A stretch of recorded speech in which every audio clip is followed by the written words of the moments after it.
Hello and welcome to Season 3 of our Civilization 7 playthrough. In this playthrough, we are going to be playing as Benjamin Franklin in the Mayan civilization or the Mayan Empire. Benjamin Franklin is a scientific leader, so we are going to be going for a scientific type victory, but we're not going to be afraid to use that science to our advantage for any potential military endeavors. This first Series 3 is going to be the first one that's going to have a live commentary. I have just upgraded my microphone so we can do live commentaries of our gameplay. These episodes are going to be around 30 minutes long. There may be some pauses here and there in my commentary as we process exactly what we're doing, but we are going to move our settlers over to this spot. We are surrounded on the coast, so our capital city is going to be a coast city. We do have some marble. What do we have up here? Some kaolin. I'm not even sure. It looks like sugar to me. We have silk, and then we have some more kaolin over here. So we're going to move over to our next turn, and then we're going to found our city on this turn. We do have a couple of mods installed in this one. We tried to make it a little bit different. Since it's our third season, we've got that upgraded microphone. So let's go ahead and pick the Jaguar Slayer. So this is going to show our mods. We do have a condensed menu. So we're going to hit Jaguar Slayer here and move on to next turn. The radiance of the new world came into being bathed in nectar, bathed in love. And then we're going to move our Jaguar Slayer over here. A party of noblemen has had a successful hunt. They instruct their servants to leave what they cannot carry, but there's no shortage of hungry mouths back home. So we can either take the excess food for plus 30 food, plus 75 gold, or don't risk the conflict, plus 112 happiness towards the next celebration. We're going to take the food here. And we can get some growth. We're going to hit this one so we can get that, and we're going to push our borders to the south. And for science, let's open up the technology tree and track the progress of Great Library, because that's what we're going to be focusing on. And for Great Library, we need writing. So let's go in our tech tree and hit writing. Then we're going to do irrigation, because I believe one of Franklin's own, I don't know if it's quest lines, but we need to build a garden. So as soon as we hit writing, we can go irrigation to build that garden. And then I believe the next mastery for that path line is mathematics. So we'll do that after we get garden. This shows another one of our mods. So our capital is going to be in this purple. Then we're going to have our urban districts in gold surrounding it once we do grow. So if I place a urban district here, then go back. So actually our urban districts are in blue, capital is in purple. And we're going to push over to the next turn. I forgot to apply my scientific attribute, so let's go ahead and do that. It's the only one we can choose. I think this one's going to be our next best step, plus 25% science towards research and tech masteries. But let's push our Jaguar Slayer. Actually, no, let's do the search here. So we've unlocked a couple of other discoveries we can move over to in the next few turns.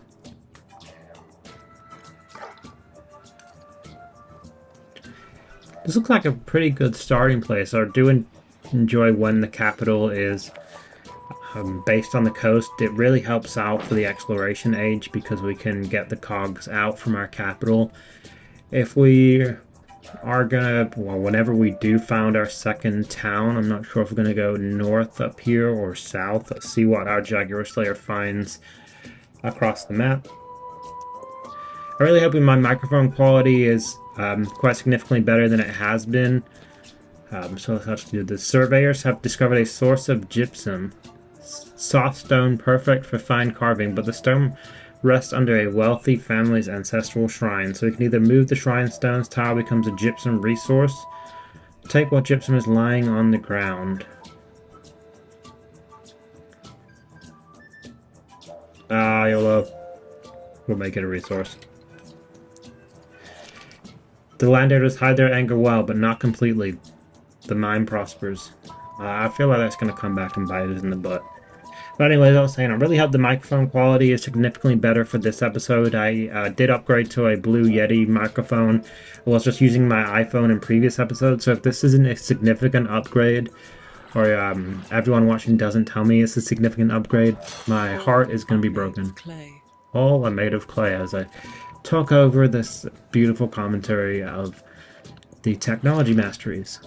So, workers have stopped mining a quarry for lack of pay. Supervisors threaten punishment, but quickly realizes the size of the crowd. It's can either mediate a settlement or take their money while they argue. We should probably let's mediate a settlement here. So we only have +1 happiness, +6 gold, +14 science, and then 10 influence. I just completely forgot. I'm having difficulty with this live commentary business.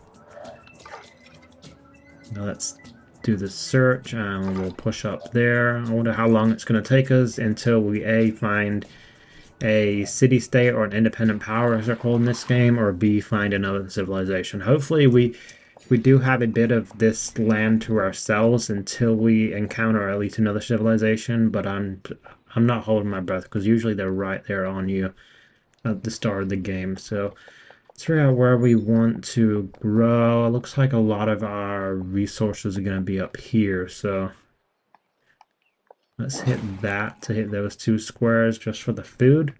And then we'll continue next turn. So I don't think it's going to make sense for us to get a settler just yet. So let's go brickyard, and then we'll put the brickyard in this urban district.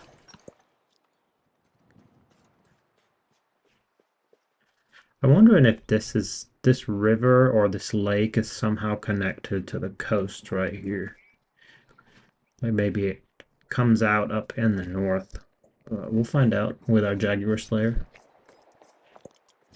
I protect thee with this flame, and I drive away the foe and the sand from thy feet. From thy feet. So we get Reign of Chalk, or Lords of Xibalba? I'm going to assume let's get Reigns of Chalk. We can get a government. So our government choice is Classical Republic, +20% culture, +15% production towards wonders. Since we're not going for that 7 wonders of the ancient world, is probably not going to be the best one. Despotism, +20% science, +30% production towards training infantry.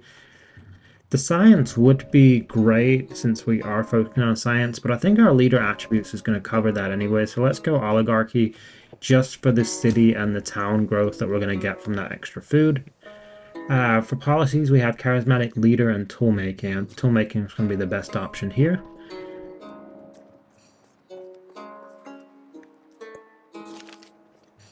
Scholars have been debating the origins of images adjourning the mouth of a cave. The animal shapes are unfamiliar. The handprints next to them are not. So we can examine the animals, contemplate the handprints. Let's get the animals just for that science boost.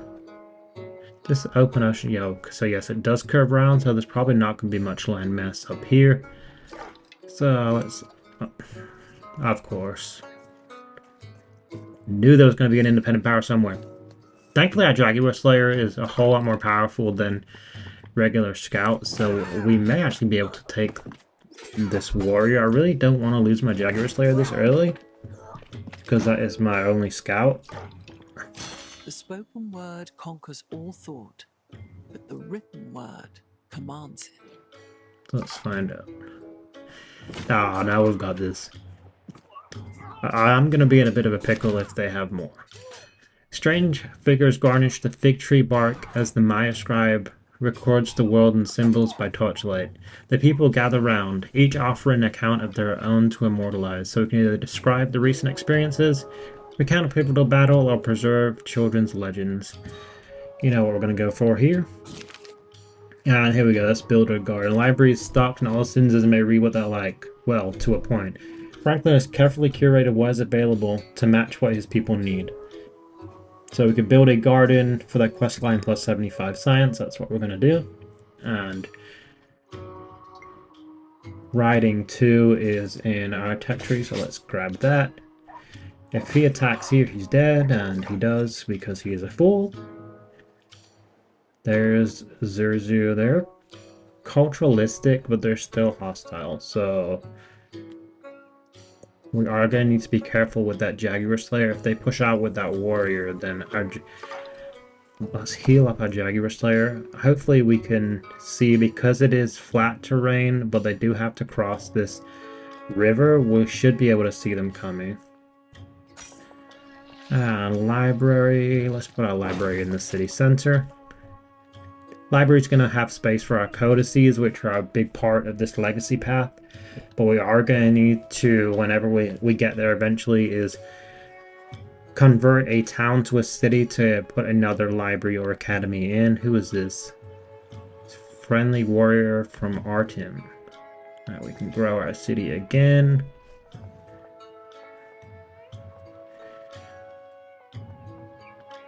Let's grab that. Go on, get out of our borders. I'm going to grow probably here next, depending on how much food we're going to be making at the next growth point in 17 turns, just so I can get these resources. If we're lacking on food and our growth is taking a little while, then I will prioritize putting farms down on the land that accommodate farms. Jaguar Slayer is still healing up over here. Thankfully, it doesn't look like they're coming out to attack me whenever I do move up here to get this discovery. Word conquers all thought. But the written word commands it. We got a great work codex, and we got a narrative choice. After years of diligent study, one priest has recorded the ritual movements of the stars into a folded bark paper book.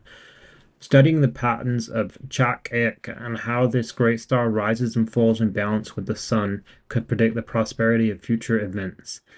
So plus 150 happiness or plus 1 codex. Let's go with the happiness. And so sailing or animal husbandry. Let's hit sailing just so we can get the food from fishing boats. If Bàak, welcome Bàak. Is that, I don't know how you even pronounce that town name. Oh no, here comes a warrior. An unmet leader has been defeated already. Who? How? I have so many questions. Who, how, and why? How did they get defeated already? I don't even have a warrior yet, and an unmet leader's already been defeated. I guess if you include the Jaguar Slayer as a warrior, I technically do have one, but still. A calamity has swept through, leaving wood and clay splintered, charred, and broken. Some have escaped. Others were not so. Oh, that doesn't sound good. So come through detritus for valuables, or leave an offering for the dead. I'm not getting those valuables. He's going to attack us. Do it. Go ahead.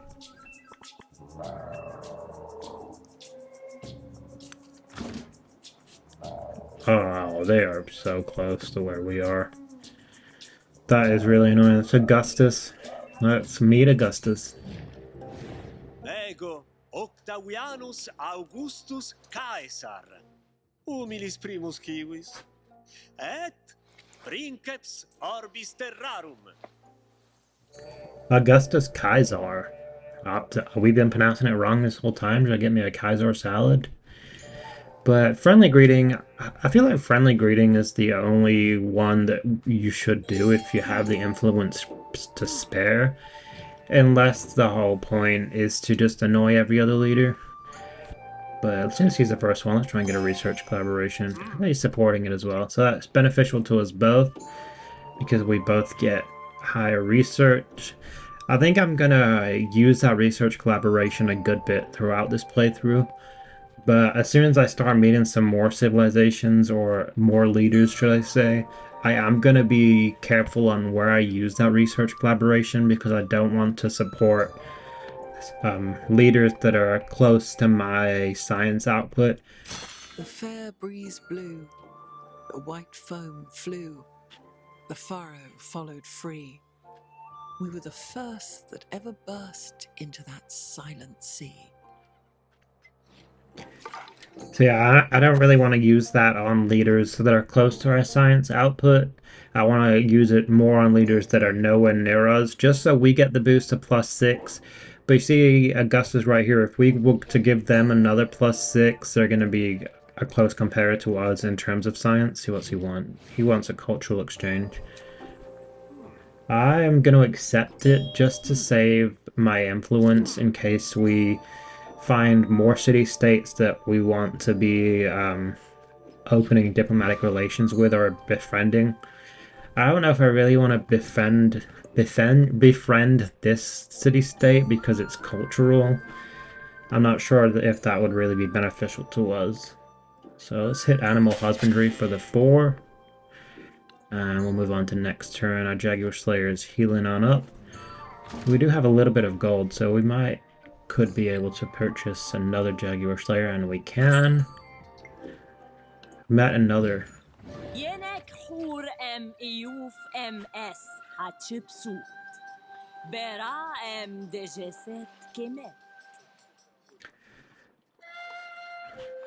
Taurus. Oh yeah, I guess we're just gonna spend it there so she reveals her capital. How close is she to me?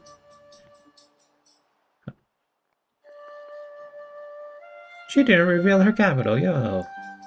Well, that's rude. Unbelievable. She has to be down here somewhere, and if she's really close, I'm gonna be kind of annoyed. Let's move our Jaguar Slayer over here to see if we can't find out where she's at.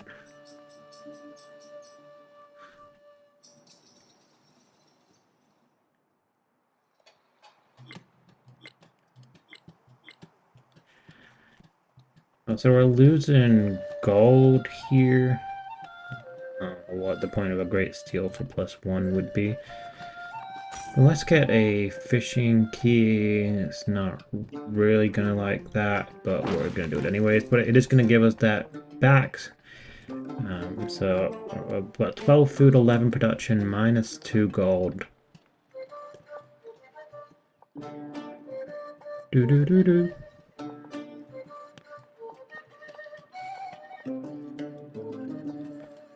I'm not sure where we should grow here. I think I want to get the silk, but the silk isn't going to help us in terms of gold output.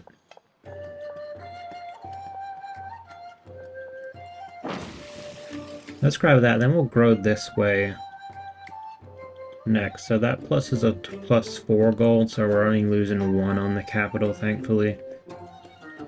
This Jaguar Slayer needs to hurry up and get some growth. Let's move him down there. The caged bird watches butterflies with envy. I'm not sure if I prefer this narrator compared to Sean Bean in Civilization 6. I feel like he was a better choice for the narration of those scientific and natural wonders that you discover. But as we talk about scientific attribute, scientific attribute progress marches on, driven by discovery. The people's thirst to know the workings of the world cannot be quenched. So we get another scientific attribute point.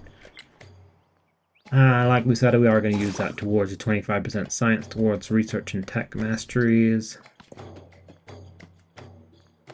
Let's grab irrigation here so we can build that garden as part of Franklin's quest, and we will use. We met another civilization. It's going to be a densely packed area.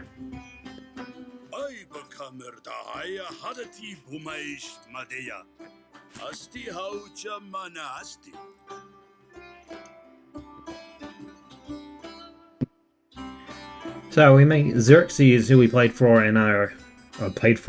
as in our first season of Civilization 7.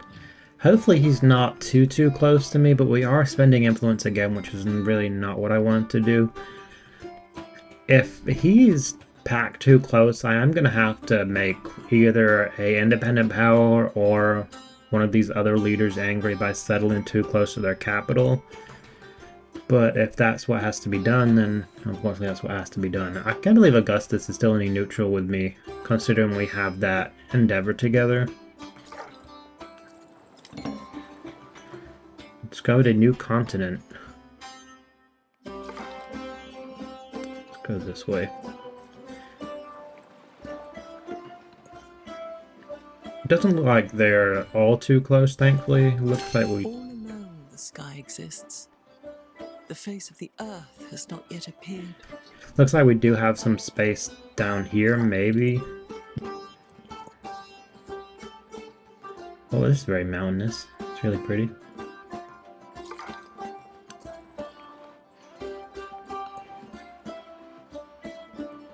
We'll go discipline just so we can get that +1 scout movement in sight.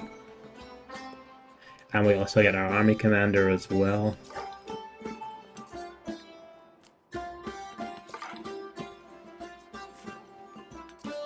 We are gonna extend the vision. We'll move him here, and then we'll do that here, and then use search to see if there's anything around here. Not much and nothing. And we'll use search up here as well.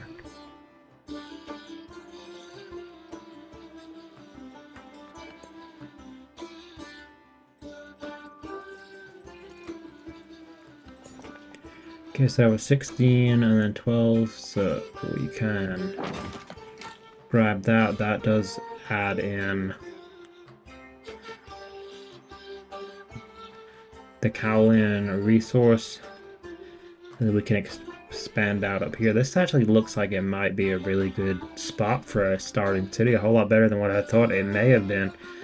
So we do have access up here for our navy whenever we do get there eventually. So if something happens on this side of the map, we do have, looks like we may have access coming around up towards the north. Let's choose production. The Kunai is a unique quarter, so let's build that.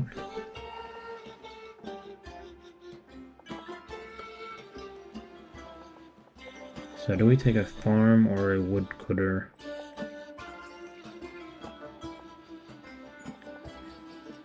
I'm gonna build it there. I'm thinking if I build it on the coast, and if we do end up going to war, it's gonna get raided being right there, and it would interrupt our science output. So I will build it there.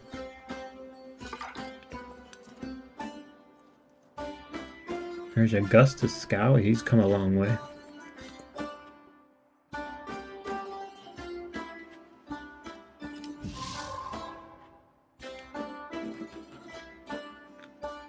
The River Choxy is flooded. Okay, so we're not settling anywhere near that floodplain.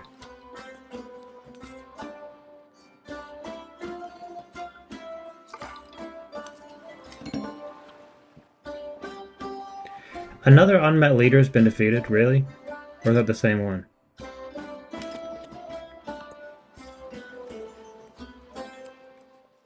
Either that or the AI is The right. essence of all beings is the earth. The earth water. The water plants. Plants man. And man speech. The AI is right with just military domination in this playthrough. I'm not sure if that was the same one as earlier and I just didn't clear that, or if it's a different unmet leader that's been defeated. But let's travel down this river. It's a floodplain, so... Is this a floodplain? It is.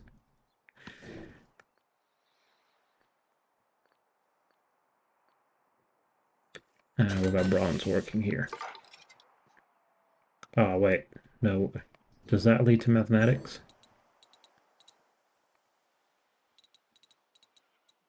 Oh, it does. Nice.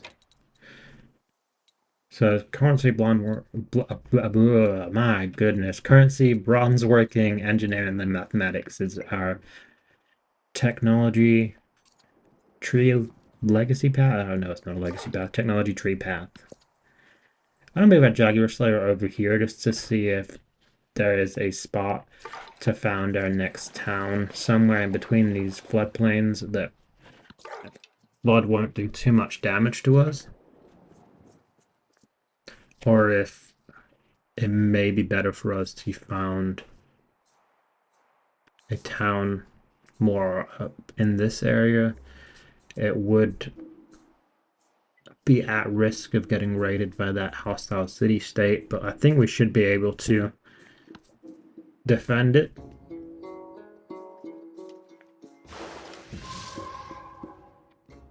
Our Jaguar Slayers got by the flood. Okay, so there is a plot of land here that may be a good spot. If we are to build anything here, it's going to be at risk of flooding. So I'm not sure, but at least our Jaguar Slayer is on safe land here. And then this one, let's see what is around here. Anything good? I met another civilization. Ako si Jose Rizal, Makata, pintor, revolusyonaryo. Jose Rizal. Let's do a friendly greeting. We're not going to do anything else for now. Just biding our time until we find a city-state that might be worth befriending. Well, we probably should explore up here, but we just don't have the gold for that. Agenda of Jose Rizal has changed your relationship. At least it's made us more friendly. Leader agenda on Xerxes. Lord of Fire likes leaders that are at war with others beside him. So he's going to be a hard person to impress and build relations with.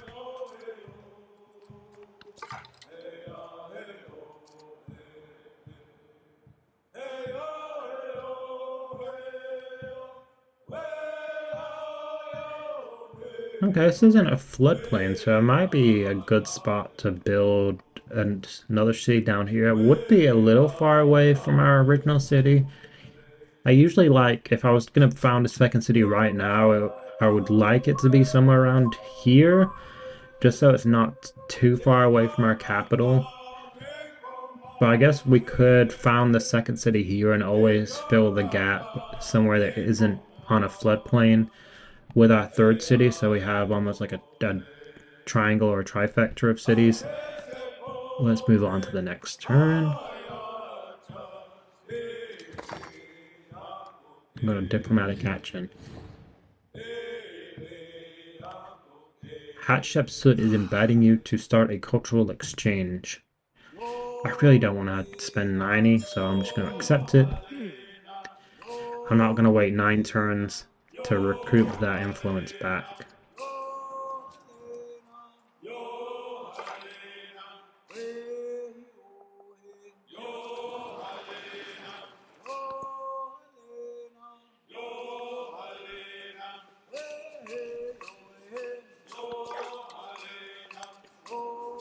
Who is this?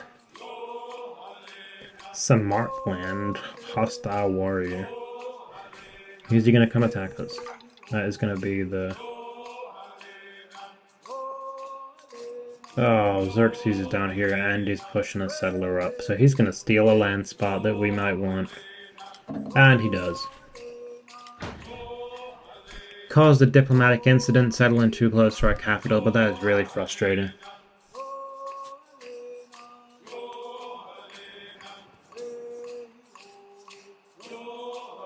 And our Jaguar Slayer gets attacked.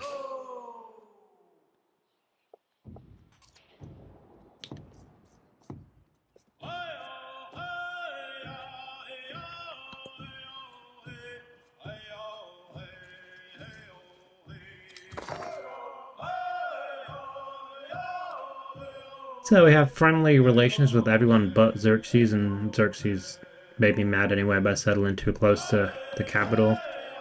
So that's fine. And there's another cultural independent power, which is not what we're looking for.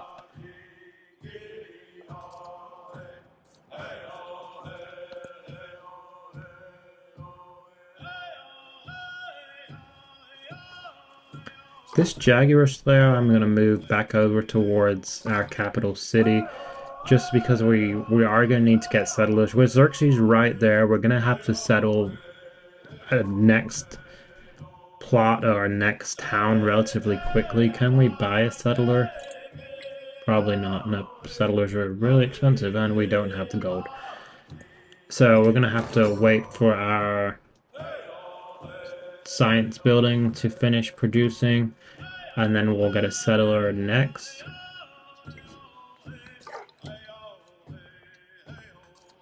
The land is always stalking people. The land makes people live right. The land looks after us. The land looks after people. So we found a natural wonder, Horikwago? But if we were to settle a new town and we'll have that natural wonder inside our borders, that does give you a boost to, I believe, happiness and your culture output as our Jaguar Slayer gets harassed by a slinger. Do nothing which is of no use. Let's move him over here and continue this Jaguar Slayer's path back to our capital.